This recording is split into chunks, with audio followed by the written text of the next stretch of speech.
दोस्तों नमस्कार। सरल नर्सिंग इस ऑनलाइन प्लेटफॉर्म पे आपका हार्दिक स्वागत है और अभिनंदन है। जैसा कि आप मेरे पीछे देख रहे हैं, आज अपना जो टॉपिक रहेगा वो रहेगा जीडीएम, जिसको अपन बोलते हैं गैस्ट्रेशनल डायबिटीज मेलाइटस या ग्रेविडेरम डायबिटीज मेलाइटस। कुछ भी बोले दोनों सेम ही है, ठीक है ना।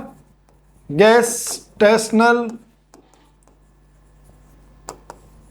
डायबिटिक मेलाइटस या अपन इसको ग्रेविडेरम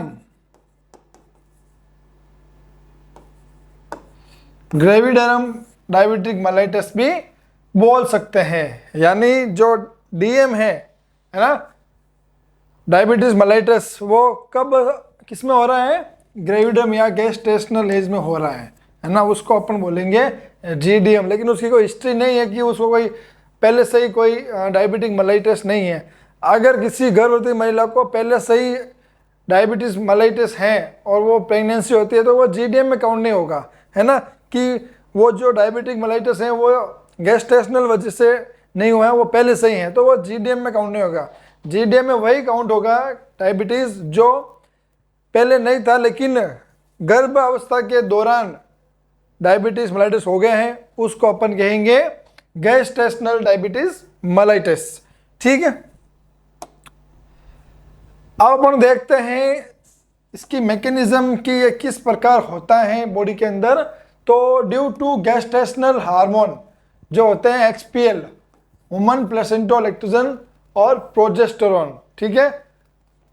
इन हार्मोन का क्या होता है, ये क्या होता है, इंसुलिन रिसेप्टर रेसिस्टेंस शो करते हैं, है ना। इंसुलिन रेसिस्टेंस शो करते हैं और किसकी वजह से? बिकॉज ऑफ देयर हार्मोन एक्सपीएल और प्रोजेस्टेरोन के हार्मोन। इसकी वजह से क्या बढ़ता है बॉडी के अंदर? ब्लड ग्लूकोज बढ़ जाता है, ठीक है। ये रेजिस्टेंस शो करता है इंसुलिन के प्रति। इसकी वजह से क्या होता है? बॉडी में ब्लड ग्लूकोज लेवल बढ़ जाता है, ठीक है साथियों। ठीक है, अब कुछ अपन देख लेते हैं कि during pregnancy chances of DM, यानी गर्भ अवस्था के दौरान डायबिटिक मेलाइटस होने के चांसेस होते हैं, ठीक है। Every 100 pregnancy found in 10 to 14 women, यानी अगर 100 गर्भवती महिलाएं होगी तो भारत में पाए गए हैं कि 10 से 14 को गैस्ट्रेशनल डायबिटीज मेलाइटस होगा, ठीक है। जो जीडीएम है gestational diabetes mellitus mostly occur in Indian women. ये जो मोस्टली अक्कर किस में होता है? भारतीय महिलाओं में, इंडियन वुमेन में ज़्यादा होता है। क्यों होता है? Because of lack of proper screening, यानी कि उसकी स्क्रीनिंग प्रॉपर तरीके से नहीं हो पाती हैं, इसलिए उनके अंदर डायबिटीज मेलाइटस होने के चांसेस बढ़ जाते हैं। और गर्भावस्था के दौरान अगर मधुमेह या डायबिटिक मेलाइटस होता है तो उसको अपन बोलेंगे गैस्ट्रेशनल डायबिटिक मेलाइटस, ठीक है। अब एक यूनिवर्सल है, ये स्क्रीनिंग का तरीका है, ठीक है। Universal screening for diagnosis of GDM, ठीक है। अब क्या करते हैं? All pregnant women should be screen for GDM their first ANC visit, यानी जितनी भी गर्भवती महिलाएं एनसी हैं वो अपनी फर्स्ट एनसी विजिट में उनकी प्रॉपर तरीके से स्क्रीनिंग करनी चाहिए। किसकी सहायता से? OGTT, oral glucose tolerance test, ठीक है। इसमें क्या होता है? एक 75 ग्राम का ग्लूकोज का पाउडर होता है जिसको 300 ml पानी में मिलाना होता है, ठीक है। और मिलाने के बाद उसको महिला को पिलाना है और 2 घंटे बाद क्या करना है? Blood glucose sugar level check करना है by the help of glucometer, यानी ग्लूकोमीटर की सहायता से चेक करना है, ठीक है। अब 2 कंडीशन बनेगी, या तो ब्लड ग्लूकोज लेवल है वो क्या आएगा? नेगेटिव आएगा, या ब्लड ग्लूकोज लेवल क्या आएगा? पॉजिटिव आएगा। बात करते हैं अपन पॉजिटिव कब आएगा। तो ब्लड ग्लूकोज लेवल 140 mg/dl और मोर देन, यानी 140 से 140 से ज़्यादा हो रहे हैं 2 घंटे बाद चेक करने पर, तो ये पॉजिटिव की श्रेणी में आएगा और अपन उसका क्या करेंगे, जीडीएम की तरह मैनेजमेंट करेंगे, प्रॉपर थेरेपी देंगे, डाइट मॉडिफिकेशन देंगे, अगर नीड होगी तो अपन इंसुलिन थेरेपी भी देंगे। कब देंगे कि पॉजिटिव आ जाएगा। कैसे पता चलेगा कि ग्लूकोमीटर से अपन ने शुगर चेक किया 2 घंटे बाद तो कितना आया, 140 या उससे ज़्यादा आया। वहीं अपन अगर नेगेटिव की बात करें तो 2 घंटे बाद अगर अपन शुगर चेक करते हैं और शुगर कितना आता है, 140 से कम आता है, 140 से अगर कम आता है तो वो क्या होगा, नेगेटिव होगा। और वापस उसको अपन करेंगे रीचेक। वापस कब चेक करेंगे, रीचेक 3rd विजिट के अंदर चेक करेंगे। और कब करेंगे, मोस्टली 24 to 28 वीक पर वापस अपन चेक करेंगे। वह करने के बाद भी अगर नेगेटिव आ रहे हैं, 140 mg/dl आ रहा है तो उसको जीडीएम नहीं है, उसको नॉर्मल एनसी की तरह ट्रीट करेंगे। और अगर पॉजिटिव आ रहे हैं, कब आ रहे हैं, 3rd विजिट पर 24 से 28 वीक के बीच में पॉजिटिव आ रहे हैं, कितना आ रहा है, 140 से ज़्यादा आ रहा है, तो उसका भी अपन क्या करेंगे, जीडीएम की तरह मैनेजमेंट करेंगे। तो इस प्रकार प्रॉपर स्क्रीनिंग होनी चाहिए प्रत्येक एनसी की।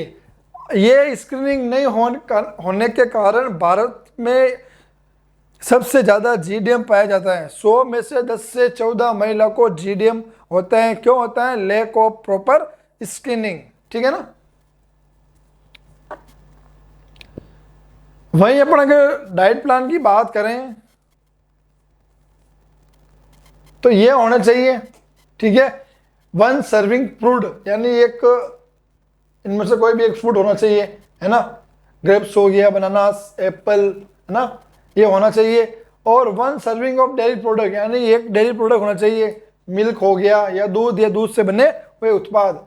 ठीक है। वहीं अपन अगर प्लेट्स की बात करें उनमें वेजिटेबल होना चाहिए, ठीक है ना, पल्सेस, दालें होनी चाहिए, प्रोटीन की मात्रा भी होनी चाहिए। ठीक है। अब क्या करना चाहिए, दूध पीना चाहिए, दालें खानी चाहिए, सैलेड खाना चाहिए और 30 मिनट तक वॉकिंग करनी चाहिए। क्या नहीं करना चाहिए, टी और कॉफ़ी, शुगर को क्या करना चाहिए, अवॉइड करना चाहिए, स्वीट्स को अवॉइड करना चाहिए, एक्सेसिव ईटिंग मतलब ज़्यादा नहीं खाना चाहिए, डू नॉट फास्ट, यानी गर्भावस्था के दौरान महिला को उपवास नहीं करना चाहिए। ठीक है।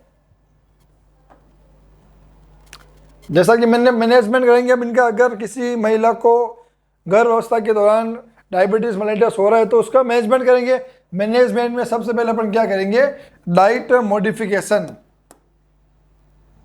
ठीक है। जैसा कि मैंने बता दिया डाइट मॉडिफिकेशन के ये होना चाहिए, ये खाने में नहीं होना चाहिए, ज़्यादा खाना नहीं खाना चाहिए, स्वीट्स नहीं खाना चाहिए, चाय कॉफ़ी नहीं, अवॉइड करना चाहिए, फास्ट नहीं करना चाहिए। ठीक है। दालें वगैरह, सैलेड वगैरह हैं, दूध वगैरह, दूध से बने हुए उत्पाद ये खाने चाहिए। वही अपन बात करें कि गर्भवती महिला को 2800 किलो कैलोरी पर डे की रिक्वायरमेंट होती है। ठीक है ना। और अगर उसका नॉर्मल वेट है तो उसको जीडीएम है तो उसको डेली जो कैलोरी है कितनी चाहिए, 2400 किलो कैलोरी पर डे चाहिए। ठीक है। कि किसी गर्भवती महिला का अगर नॉर्मल वेट है ना, वेट क्या है, नॉर्मल है और उसको जीडीएम हो गया है तो उसको कितने किलो चाहिए, 2400 किलो कैलोरी पर डे चाहिए। वहीं अपन बात करें ओवरवेट की, कि अगर कोई गर्भवती महिला ओवरवेट है, उसको जीडीएम हो गया है तो उसको 1200 किलो कैलोरी पर डे की जरूरत होगी। अब टोटल कैलोरी डिस्ट्रीब्यूशन किस प्रकार होता है, बाय द ब्रेकफास्ट से 25%, ठीक है ना, लंच से 30%, डिनर से 30% होता है। ठीक है। अब किलो कैलोरी जो होती हैं, कैलोरी किससे फुलफिल होती हैं, 50% कार्बोहाइड्रेट से, 30% फैट से, 20% प्रोटीन से। ठीक है। इस प्रकार कैलोरी की पूर्ति होती है और डिस्ट्रीब्यूशन होता है। If glucose level is more than 200 mg/dl, अगर ग्लूकोज लेवल है जो 200 mg/dl से ज़्यादा होता है या डाइट मॉडिफिकेशन करने के बाद भी 140 से अगर ज़्यादा आ रहे हैं तो then go for insulin therapy. यानी आपने फर्स्ट एएनसी में ग्लूकोज लेवल चेक किया, कितना आया, 200 आया, तो आपको क्या करना है, सीधा जाना है इंसुलिन थेरेपी पर। 200 से अगर कम आ रहे हैं, 150 के आसपास आ रहे हैं, तो आपको डाइट मॉडिफिकेशन करनी है। डाइट मॉडिफिकेशन करने के बाद भी अगर जो ब्लड ग्लूकोज लेवल है वो 140 से ज़्यादा आ रहे हैं, तो फिर आपको किस में जाना है, देन गो फॉर इंसुलिन। और गेस्टेशनल डायबिटीज मेलाइटस में ड्रग ऑफ चॉइस क्या होगी, इंसुलिन होगी। ठीक है, यहाँ पर अपना इंसुलिन प्रिस्क्राइब कराएंगे। ठीक है, देखते हैं इंसुलिन कितना क्या अपन प्रोवाइड करवाएंगे। Insulin is the drug of choice for the management of GDM. जो इंसुलिन क्या है, ड्रग ऑफ चॉइस है किसके मैनेजमेंट के लिए, जीडीएम के लिए, नॉट डीएम डायबिटीज मेलाइटिस के लिए नहीं, जीडीएम के लिए।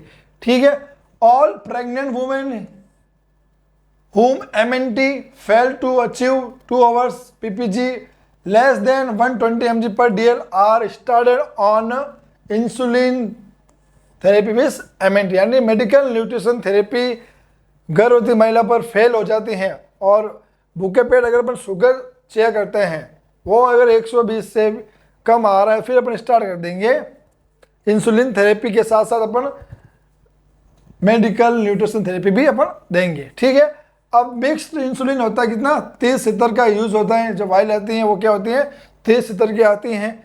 अपन को 40 इंटरनेशनल यूनिट पर ml क्या करना है, यूज करना है।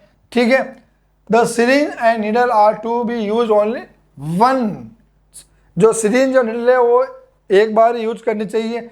Maximum dose of insulin is 20 per day. यानी जो मैक्सिमम डोज है वो इंसुलिन कितना चाहिए, 20 इंटरनेशनल यूनिट पर ml पर डे। मेटफॉर्मिन अपन यहाँ पर इसलिए डिस्कस करेंगे, देखो मेटफॉर्मिन इसमें जीडीएम में इतना इफेक्टिव नहीं है, या जैसा कि यहाँ पर लिख रखा है, metformin cause less hypoglycaemia than insulin. Insulin की जितना हाइपोग्लिसीमिया मतलब जितना ब्लड ग्लूकोज लेवल कम करता है, वो मेटफॉर्मिन नहीं कर पाता। इसलिए जीडीएम के अंदर जो ड्रग ऑफ चॉइस मानी गई है वो इंसुलिन मानी गई है। ठीक है, और अगर कोई एनसी या कोई गर्भवती महिला जीडीएम हो रखा है, उसको अगर उसको मेटफॉर्मिन में रखना है तो उसको 500 mg ट्वाइस, यानी दिन में 2 बार अपन दे सकते हैं मेटफॉर्मिन की tablet. Metformin is given with after food and the maximum dose of metformin is 2 gram per day. खाने के बाद देनी है, और मैक्सिमम डोज क्या है इसकी, 2 ग्राम पर डे। ठीक है, वही अपन बात करें अगर एग्जाम में क्वेश्चन आ जाए कि मेटफॉर्मिन प्रेगनेंसी में कब देनी चाहिए, तो मेटफॉर्मिन प्रेगनेंसी में 20 हफ्ते की प्रेगनेंसी के बाद ही देनी चाहिए, उससे पहले नहीं देनी चाहिए। ठीक है, अब अपन ने डिस्कस किया डायग्नोसिस में कि अपन किस प्रकार चेक करेंगे, हाउ टू परफॉर्म OGT। ठीक है, कि अपन ओरल ग्लूकोज टॉलरेंस टेस्ट कैसे करेंगे। ओरल ग्लूकोज टॉलरेंस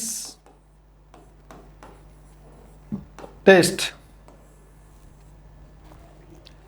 देखो अपन कोई भी अगर टेस्ट कर रहे हैं तो उसके संबंधित सारे इक्विपमेंट, सारे लॉजिस्टिक हमारे पास होना जरूरी है। ठीक है, और अपन OGT क्यों कर रहे हैं कि प्रेगनेंसी के दौरान अपन डायबिटीज मेलाइटस का पता लगा सकें।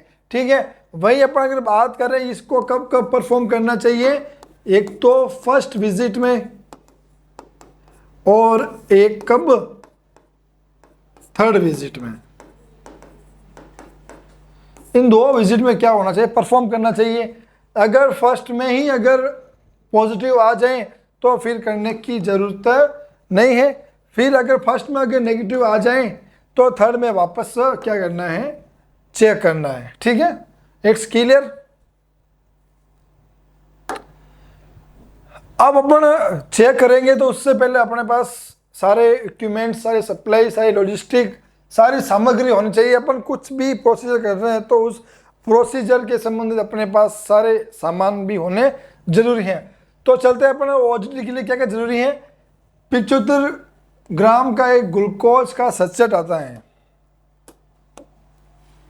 75 ग्राम ग्लूकोज का क्या आता है, एक पाउच आता है पाउडर का, ठीक है।